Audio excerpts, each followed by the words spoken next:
O Campeonato Espanhol vai começar e a pergunta que não quer calar quando a competição começa é: será que alguma equipe será capaz de tirar o título de Real Madrid e Barcelona? Lembrando que nos últimos 20 anos, mais especificamente nas últimas 21 edições de La Liga, a gente só teve 3 campeões: Barcelona, Real Madrid e Atlético de Madrid. Apenas o time de Diego Pablo Simeone, em 2 ocasiões, nessas 2 últimas décadas, foi capaz de impedir que Barcelona e Real Madrid fossem campeões espanhóis. Se a gente voltar no tempo, nos últimos 41 anos, apenas 5 times foram campeões espanhóis: Real, Barça, Atlético, e aí a gente coloca o Valência e o Super Deportivo La Coruña lá no início dos anos 2000 nessa lista. Mas a verdade é que a briga pelo título tem ficado entre 3 equipes, mais especificamente entre 2, mas o Atlético de Madrid, nos últimos anos, principalmente desde a chegada de Diego Pablo Simeone, que neste ano já está no ano 14 no comando do Atlético de Madrid, e nesses 14 anos conseguiu vencer La Liga em 2 ocasiões, é o time que, em princípio, é o único que pode fazer frente a Real Madrid e Atlético de Madrid e Barcelona. Ainda mais nessa temporada na qual o Atlético de Madrid, de novo,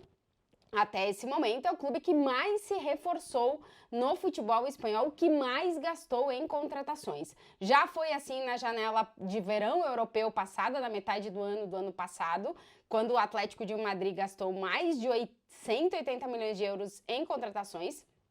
E está sendo assim nessa janela de transferências, na qual o Atlético de Madrid já se reforçou com 7 jogadores, já gastou mais de 170 milhões de euros, tudo isso para fazer uma reformulação na equipe. Lembrando que o Atlético de Madrid vem passando por um processo de transição geracional, já está quase nessa segunda etapa, vendeu alguns jogadores, é o caso do Samu Lino, que agora joga no Flamengo, que inclusive foi a maior venda do Atlético de Madrid nessa janela de transferências, e vem se reforçando com jogadores que mudam um pouquinho o perfil de jogador que o Atlético tem contratado ultimamente. Pelo perfil de jogador que o Atlético tem nesse momento, é um time que quer ser mais propositivo com a bola, que quer ser mais criativo. A maior contratação em termos de valores foi o Baena, vindo do Villarreal. A gente tem o Almada, que é uma das contratações que mais apareceu aí do Atlético de Madrid, e o caso do Johnny Cardoso, por exemplo, ex-jogador do Internacional de Porto Alegre, que passou pelo Betis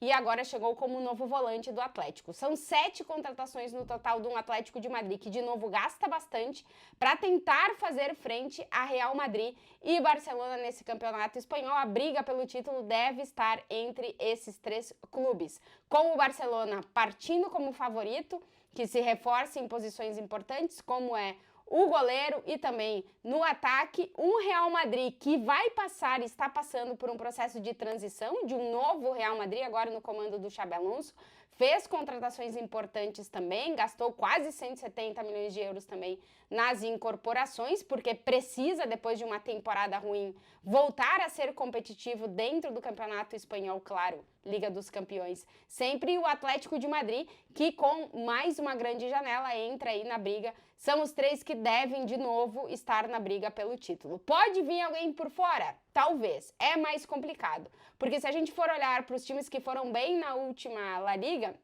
Atlético de Bilbao e Villarreal, os 2 times que se classificaram para a Liga dos Campeões, que estarão jogando essa Champions, o Atlético de Bilbao conseguiu manter o Nico Williams, tá fazendo algumas mudanças no elenco também, mas é um time que não fez uma boa pré-temporada. Vamos ver se o Ernesto Valverde vai conseguir arrumar o time, que na temporada passada teve a melhor defesa de La Liga, é um time que se defende muito bem, e essa é a base para o Atlético de Bilbao poder competir. O Villarreal perdeu o Alex Baena, como eu dizia, contratado pelo Atlético de Madrid, e é um time que a gente coloca certa dúvida de como vai ser esse Villarreal, porque tem um treinador que costuma fazer bastante mudanças, digamos assim, o Marcelino, e vamos ver o que ele vai planejar para o Villarreal para essa temporada. Um time que marcou muitos gols na temporada passada, mas que sofreu muitos gols. E aí tem essa debilidade defensiva que o Marcelino vai precisar arrumar no Villarreal. Mas de princípio são os 2, fora esses 3, que podem vir mais fortes para essa temporada. A gente tem outras equipes que ou se reforçaram bem ou que já estão com um trabalho mais longevo, que podem aí difícil entrar na briga pelo título, mas podem brigar por competições europeias, seja Liga dos Campeões, seja Europa League, e a gente entra no caso do Betis, que terminou a temporada passada jogando a final da Conference, ainda está tentando fazer grandes contratações e se reforçar ainda mais, é um elenco que já foi reforçado depois de várias saídas nessa última temporada, mas é um time que mantém o trabalho do Pellegrini e que já mostrou um bom futebol na temporada passada, então o Betis entra aí de novo como para brigar por competições europeias. A gente pode botar o Celta de Vigo também nesse cálculo, porque é o outro time com o Betis que vai disputar a Europa League nessa temporada, é um time que tem um trabalho muito bom do Giraldez, que é o atual técnico, conseguiu efetivar a compra do Borja Iglesias, que é um jogador importante para o sistema ofensivo, mas é um time que, vamos ver o quanto vai pesar, assim como o Betis, estar na disputa de mais de uma competição durante a temporada. E eu nem estou colocando a Copa do Rei na conta, mas estar em competições europeias para esse tipo de clube costuma pesar. Vamos ver quanto vai pesar para o Celta, que tem um bom trabalho e que é um time que conseguiu na temporada passada a classificação para a Europa League e eu acho que vai entrar na briga de novo. A gente pode botar mais umas equipes nessa briga aí por competições europeias, que é o caso da Real Sociedad, que não fez um bom trabalho na temporada passada, terminou em 11º do Campeonato Espanhol, trocou o treinador depois de muito tempo e Imanol sai, mas é um técnico continuista, o Sérgio, que estava na base da Real Sociedad, que assume a equipe. A Real Sociedad perdeu jogadores importantes, caso do Zubimendi, que foi para o Arsenal, e vai precisar se reestruturar para poder voltar a competir por competições europeias, mas costuma ter uma base muito boa e vamos ver se com o novo treinador ganha uma energia nova também para poder competir por competições europeias. Eu colocaria ainda dentro desse cálculo o Girona, que tem um técnico muito bom, fez um trabalho excelente há 2 temporadas atrás, classificando para a Champions. A última temporada do Girona não foi boa, o Girona terminou em 16º na classificação do Campeonato Espanhol, mas tem um técnico muito bom e está se reforçando para voltar a ser um time competitivo. Não tendo a Champions para disputar, não tendo competições europeias para disputar, pode ser que o Girona volte a brigar por competições europeias. Também boto aí nesse lugar aí de uma segunda prateleira para disputa de competições europeias, para tentar entrar em Conference e Europa League, o Osasuna, que também trocou de treinador e é um time que costuma ser muito competitivo dentro do futebol espanhol. Pode ser que o Osasuna consiga, na temporada passada, bateu na trave para entrar na Conference League e pode ser que consiga. O Rayo Vallecano, que conseguiu entrar na Conference League através de La Liga na temporada passada, é um time muito inconstante, que faz temporadas boas e temporadas muito irregulares, que às vezes costumam até levar o Raio para a segunda divisão. Não coloco tanto nessa prateleira, mas é um time que vai estar meio de tabela e que, se conseguir se ajeitar um pouquinho, talvez também entre na briga por competições europeias. Depois, o Valência, que terminou a última temporada em 12º no Campeonato Espanhol, mas é um time que melhorou bastante da temporada anterior para essa e pode ser que consiga de novo, com algumas contratações e ajeitando um pouquinho o time, porque tem algumas peças interessantes, voltar a brigar por competição europeia. Seria mais difícil? Sim, mas é um time que já tem uma certa experiência e que pode voltar a brigar por competições europeias. E depois tem uma lista de times que vão brigar para não cair e que vão acabar no meio da tabela. O Elche, o Levante e o Oviedo, que são os times que subiram da segunda divisão. Acho que o Elche pode ser que brigue de novo para não cair. O Oviedo muito provavelmente vai brigar de novo para não cair, apesar de ter o Santi Cazorla, que dá toda uma emoção para ver o que vai ser o Oviedo